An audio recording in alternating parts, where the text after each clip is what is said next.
নমস্কার, আমি বৃষ্টি। কেমন আছো সবাই? আশা করছি সবাই অনেক ভালো আছো, সুস্থ আছো, আর আমরাও বেশ ভালো আছি।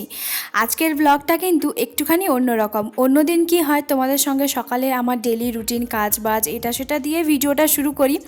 তবে আজকে জানো তো একটু তাড়াহুড়োর মধ্যেই আছি। আজকে রবিবার, আজকে আমার হাজব্যান্ডের কিন্তু অনেকটা ডিউটি বেশি থাকে, মানে সকালে ডিউটি করে আবার রাতে ডিউটি করে, মানে আজকে ওর ডিউটি করে করে অবস্থা পুরো খারাপ হয়ে যায়। সোমবারের ডিউটিটাও রবিবার হচ্ছে তোমার করে, সকালবেলা থেকে ও 8টার সময় ডিউটিটা যায় আর তারপরে আসে হচ্ছে তোমার ওই 12টা 12:30। তো সেজন্য আজকে একটুখানি কাজের প্রেশারও বেশি থাকে, সারাদিন ও সময় পায় না। যাই হোক, সেই জন্য আমারও না শুধু এই রান্না করতে করতেই সময়টা চলে যায়। তো তার জন্য হচ্ছে আমি প্রথমে সকাল সকাল হচ্ছে তোমার বাড়ির সমস্ত কিছু কাজ, ঘর ঝাড় দেওয়া, ঘর মোছা যা কিছু ছিল সেগুলো করে ফেলেছি। এখন ভাবছি যে চটপট রান্নাটা করে নিই, তারপরে জামা কাপড়টা শুধুমাত্র আমি একটু দেরি করতেই করব। আর সকালে হচ্ছে আমি আলু ভেজেছিলাম, তো আলু ভাজা মুড়ি দিয়ে না খেয়ে নিয়েছি, একটু সঙ্গে চানাচুরও নিয়েছিলাম। আর এদিকে এখন বাজে যেহেতু 9:30, ওই 10টা বাজতে চললো বলতে পারো। তো তখন ওই জন্য একটুখানি তো মানে দুধটা দিয়ে যায় 9:30টার সময়। তো তার জন্য আমি এক সাইডে চা বসিয়ে দিয়েছি, চা ছাড়া যেন দিনটাই শুরুই হয় না। আর এখন জানো তো দুধ চাটা একটুখানি কম খাচ্ছি, মানে খাওয়ার চেষ্টাটা করছি। তো দুধ চা তো খুব একটা ভালো না, তবে ওই যে কি বলবো বলো তো, বিয়ের আগে থেকে না চা খাওয়া একটা নেশা বলতে পারো।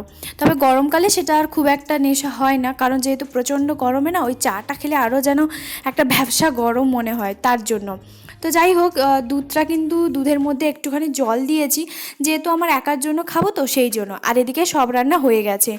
আজকে হচ্ছে তোমার ডিমের ঝোল করেছি ফুলকপি দিয়ে, আর ঢ্যাঁড়স, তারপরে আলু বেগুন দিয়ে একটা চচ্চড়ি করেছি। ব্যাস, আজকে দুটোই রান্না। সব রান্না আমার শেষ হয়ে গেছে। এখন জানো তো বাসনপত্রগুলো টুকটুক করে মেজে ফেলবো।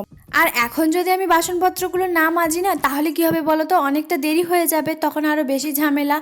তো বাসনপত্র বেসিনের মধ্যে যদি পড়ে থাকে না, ওই ব্যাপারটা আমার কেন জানি না ভালো লাগে না। এককালীন বাসনপত্র মাজতে না আমার প্রচণ্ড পরিমাণে বিরক্ত লাগে। একদিকে কাজ হচ্ছে, একদিকে বাসনপত্রগুলো ধুয়ে নিই। তবে আজকে যেহেতু সকাল সকাল রান্নাটা আমার হয়ে গেছে, অন্যদিন কি হয় 10টা 10:30টার পরে হচ্ছে আমি রান্নাটা করতে আসি, কিন্তু আজকে যেহেতু সকালবেলায় রান্নাটা করতে চলে এসেছি, তো তার জন্য কি হয়েছে আজকে একটুখানি ছিল। আর 2 কাপ চা, হয়তো ভাবছো যে আমার হাজব্যান্ড তো বাড়িতে নেই, আসলে এখানে না রুমের ওপরে একজন আন্টি এসেছিলো, তো ওখানে ছাদের উপরে বসছিল, তো নিচ থেকে ওরা এসেছিলো, তো তার জন্য চা খেতে খেতে বেশ একটুখানি কথা বলছিলাম, তো ওইভাবেই সময়টা কেটে গেছে। আর এখন খুব ভালোভাবে দেখো রোদ বেরিয়েছে, কখনো হচ্ছে তোমার মেঘলা হচ্ছে, কখনো রোদ বেরোচ্ছে। এই যে জামা কাপড়গুলো এখন আমি কাচতে চলে এসেছি না, ও তো দুটো হচ্ছে তোমার জিন্স আছে, ওইগুলো হচ্ছে প্রতিদিন ওই বাজার টাজার যাওয়ার জন্য পরে যায়। আর হচ্ছে একটা জামা আছে যেটা হচ্ছে হালকা কালারের না, সেই জামাটা কি হয়েছে আমাকে বলেছে যে শুধুমাত্র জলের মধ্যে ডুবিয়ে রেখে দেবে। আর একটা জানো তো কার্ড পেলাম, এটিএম কার্ডটা হয়তো ভুলে হচ্ছে তোমার জ্যাকেটের মধ্যে রেখে দিয়েছিল, তো যাই হোক সেটা বের করে রেখে দিয়েছি। আর এরপরে হচ্ছে তোমার প্রতিদিনের জামা কাপড়গুলো একটুখানি কেচে নিচ্ছি। কালকে কি হয়েছে, কালকে আর আমার সেরকমভাবে কাচা হয়নি। আর এই যে দেখো পাশে একজন ভাবি হচ্ছে তোমার এসছে, উনিও হচ্ছে জামা কাপড়গুলো মানে কেচে ধুয়ে হচ্ছে তোমার শুকোতে এসছে। তো ছাদে যেহেতু প্রচণ্ড পরিমাণে রোদ বেরোয়, আর উল্টো দিকে ওদের ওই সাইডে না কি হয়, ওরা মানে শুকোয়, তবে এই যে গরমটা পড়ছে, তো সেই গরমে ওখানে শুকোবে, তখন আর এখানে শুকাবে না। তবে এই ছাদটা যেহেতু অনেকটা বড়, তো কোনো অসুবিধা হয় না জামা কাপড় শুকাতে। তো যাই হোক, সেই জন্য এখন চটজলদি হচ্ছে জামা কাপড়গুলো কেচে ধুয়ে এখন হচ্ছে তোমার শুকিয়ে দেবো। যখন আমি জামা কাপড়গুলো শুকাচ্ছিলাম তখন কি হয়েছে বলো তো, মানে একদম মেঘলা হয়ে গেছে। এই যে দেখো একটুও কিন্তু রোদ নেই, একটুও না। সকালবেলায় যে ব্ল্যাঙ্কেটটা রোদে দিয়েছিলাম না, সেটাও মানে একদম কুয়াশা কেমন একটা ভর্তি হয়ে গেছিলো হঠাৎ এর ওপরে, মানে বলাই যায় না এই রোদ এই হচ্ছে তোমার কুয়াশা। যাই হোক, কালকে হচ্ছে তোমার ডিমের ক্যারেটটা নিয়ে এসেছিলো, তো তার মধ্যে না কালকেও ডিমের ঝোল হয়েছিল আর আজকেও ডিমের ঝোল। ডিমটা থাকলে কি হয়, রান্নাটা করতে অনেকটা সুবিধে হয়। কেন বলো তো, হাতের কাছে যখন সবসময় তার মাছ মাংসটা আর হচ্ছে না, তো ডিম বা সয়াবিন এইগুলো কিন্তু থাকে। তো যাই হোক, তারপরে কিন্তু চান টান করে ফ্রেশ হয়ে এখন কিন্তু খেতে বসে পড়েছি। আর এই যে ডিমের ঝোল ফুলকপি দিয়ে, আর আমি সঙ্গে নিয়েছি একটুখানি আচার। আর তারপর চলে এসেছি এখন হচ্ছে সন্ধেবেলা, সন্ধে দিয়ে ওকে হচ্ছে প্রথমে 1 গ্লাস হরলিক্স দিয়েছিলাম, আর তারপরে আমি খেয়েছিলাম চা বিস্কিট।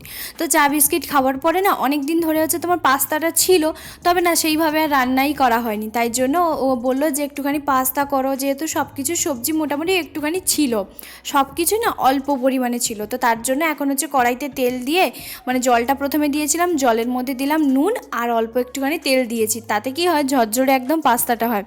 পাস্তা জানো তো খেতে ভীষণ ভালো লাগে, তবে হেভি হয়ে যায় পেটটা, মানে ওইরকম আর বেশি একটা ভারী লাগে না, তার জন্য।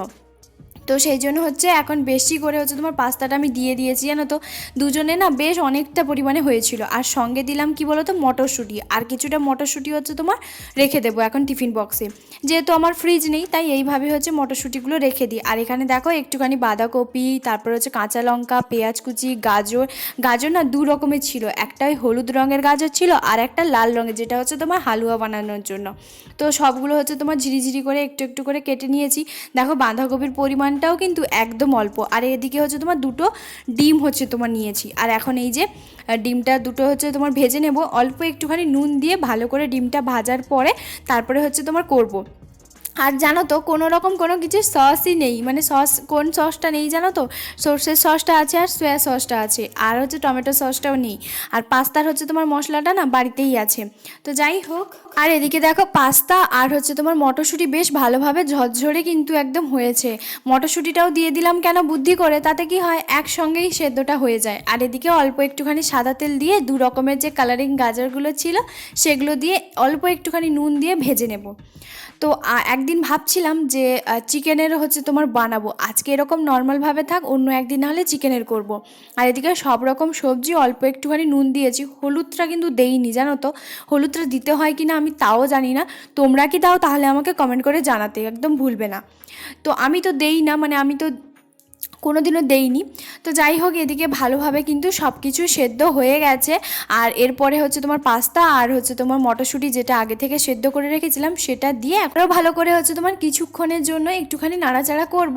আর পেঁয়াজটাও দিয়েছি, পেঁয়াজটা না একটুখানি একদম খুব একটা বেশি ভাজা হয়নি, ওই হালকা যে ভাজা হয়েছে ওই রকম, ওটা বেশি ভালো লাগে। আর এই যে পাস্তার একটা মশলা দিয়ে ওটা দিয়েছি, পাস্তার মশলাটা সত্যি জাস্ট অসাধারণ গন্ধ, জানো তো কী ভালো লাগে আমি আর কি বলবো, আমার খুবই ভালো লাগে পাস্তার যে মশলাটা। এই যে এখানে কিন্তু বেশ অনেকটা পরিমাণে আছে, সবার শেষে কিন্তু ডিমটা দিয়ে ডিমটা ভালো করে হচ্ছে তোমার ভেজে নিয়েছি। আর এই যে এখন দুজন মিলে হচ্ছে তোমার খেতে বসবো। আর গরম গরম খেতে মনে হয় বেশি ভালো লাগে, তবে কি জানো তো সসটা যদি একটু থাকতো মনে হয় বেশি ভালো হতো। আর এই যে এটা হচ্ছে আমার জন্য। তো চলো আজকের ভিডিওটা তাহলে এ পর্যন্তই, কেমন লাগলো প্লিজ একটা কমেন্ট করে জানাতে একদম ভুলবে না, দেখা হবে নতুন ব্লগে।